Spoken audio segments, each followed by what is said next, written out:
Federal Reserve has put out proposals of how it plans to regulate foreign banks operating in the United States, and it's a domestic effort to regulate how much capital they have in their U.S. subsidiaries.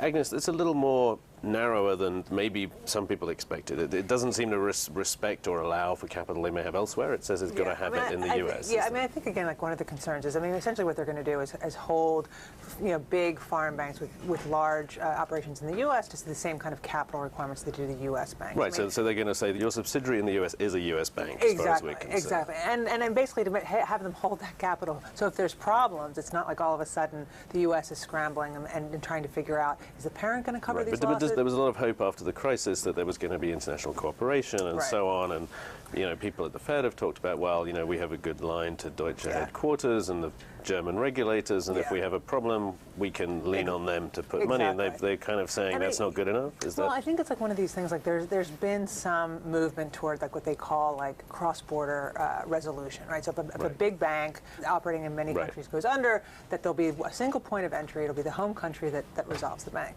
The thing is, that's not in place yet, and there are no guarantees that anybody is going to stand behind it. And you've got, even if that were to happen, you still got to hope that carries through. There have been enough examples in the crisis where not so much capital, but remember the whole thing about Lehman Brothers suddenly taking money out of its UK sub just before it went under. Assets getting stuck in the UK and all this kind of stuff. So it's only fair to say, okay, let's make sure that banks in each region have the right capital. Well, there's nothing fundamentally wrong with it. No. Right? The downside, though, is that all of a sudden you have a lot of capital being trapped in these various markets. Right, so the capital's not as mobile as it used to be, but then, but surely the total capital in these banks, if the accounting means anything, the total capital sort of globally should be enough. Isn't it? To be in each meant to be vaguely fungible? This is a little bit outside of my area of expertise, but there are different accounting standards. So again, I think like for the banks, obviously this is going to be more costly for them, a bigger headache for them.